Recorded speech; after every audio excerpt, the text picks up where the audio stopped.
Good evening.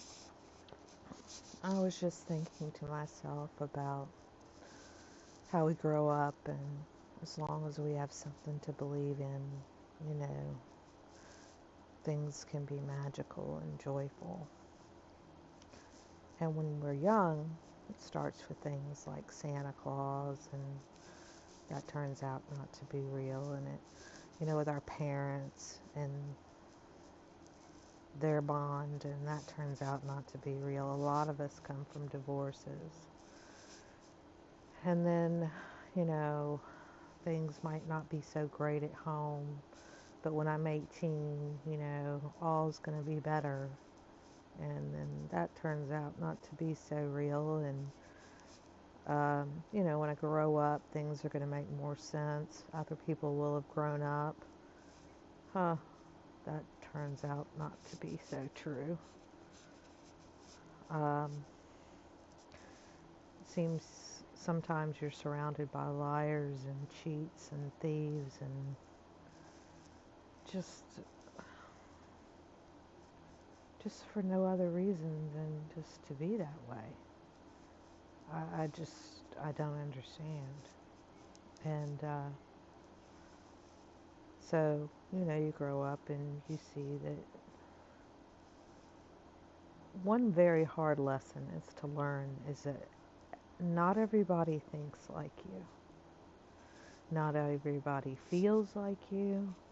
Not everybody has the morals and values that you do. The sense of right and wrong that you do that seems obvious, but to others not so much so. A lot of people work in a gray area, a lot less black and white. And it's a hard lesson to learn that, they're not like you. And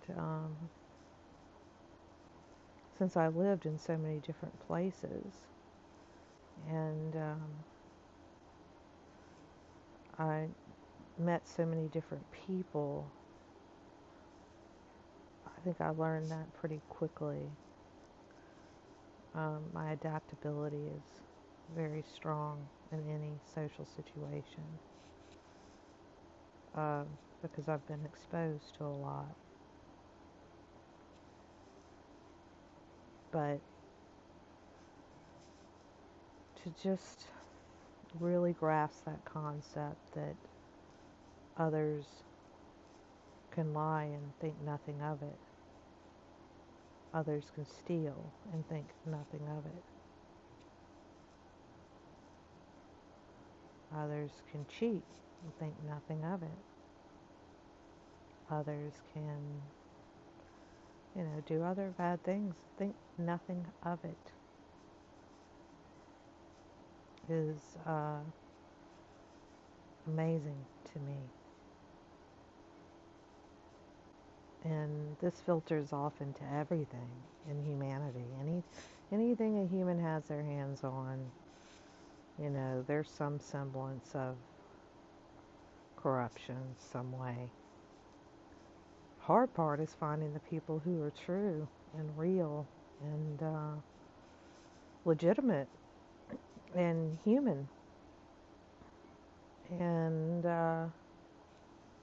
not some caricature they've put together that they want to be, but who they actually are. That's hard to find. And even within that, there's limitations. I mean, I'm not going to show you my face and show you exactly what I look like.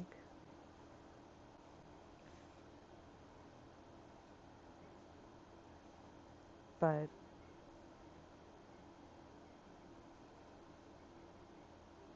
and in that, there's limitations to your judgments of me. I don't know. Good thing, bad thing. Mainly it's for my protection, my children's protection, my family's protection.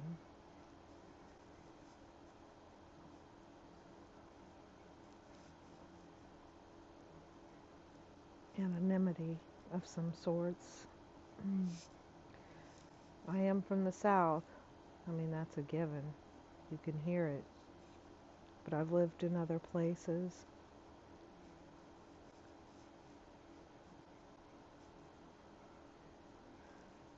There's no other like me.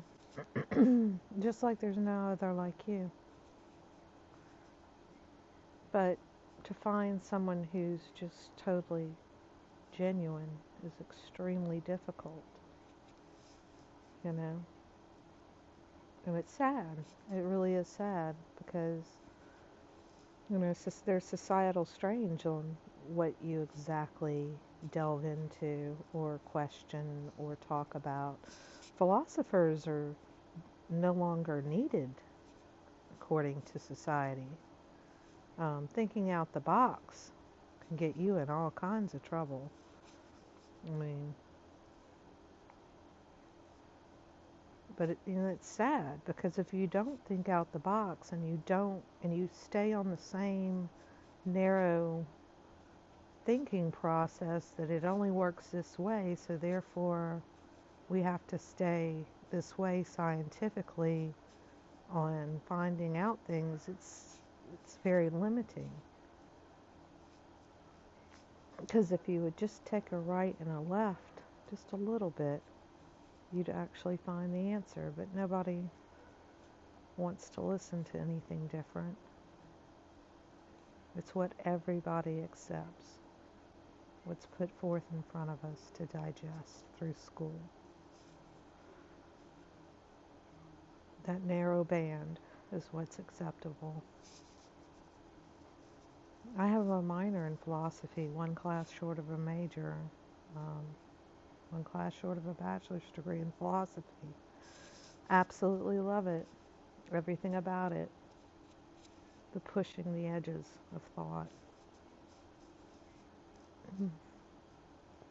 But still usually within more moral boundaries. It's through philosophy that we've come through. We've come to our understanding of what is morally right and what's morally wrong. Because philosophy is a belief.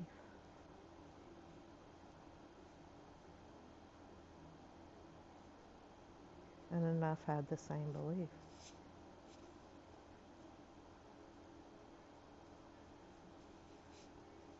But that's being destroyed. That's not even reliable anymore.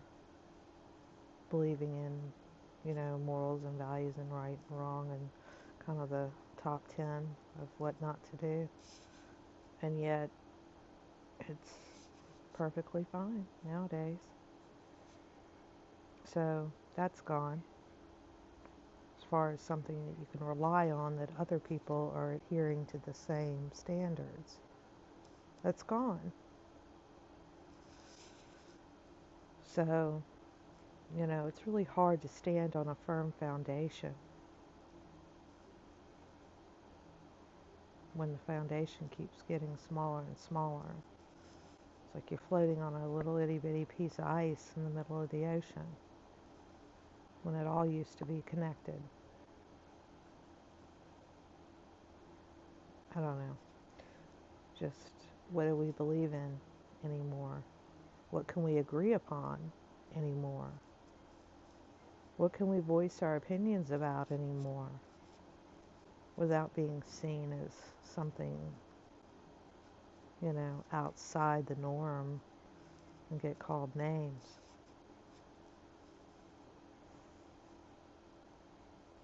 We're losing our foundation.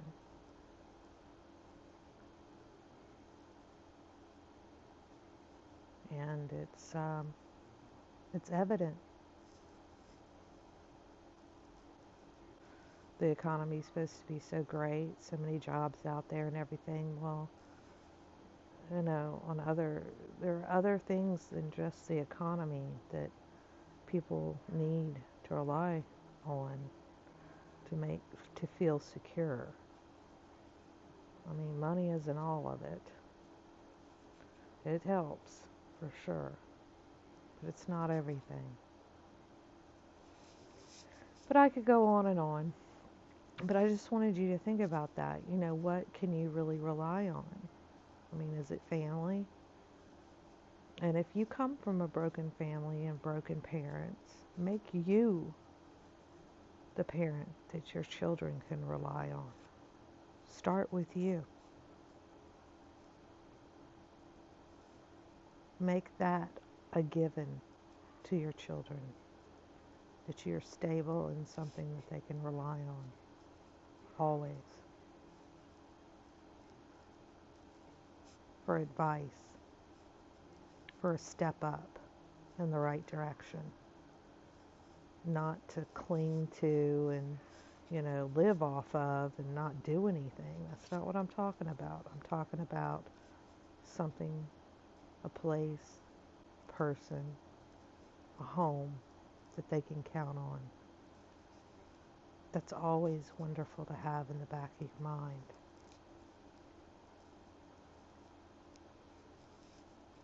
It gives you strength. So be that something that someone else can rely on.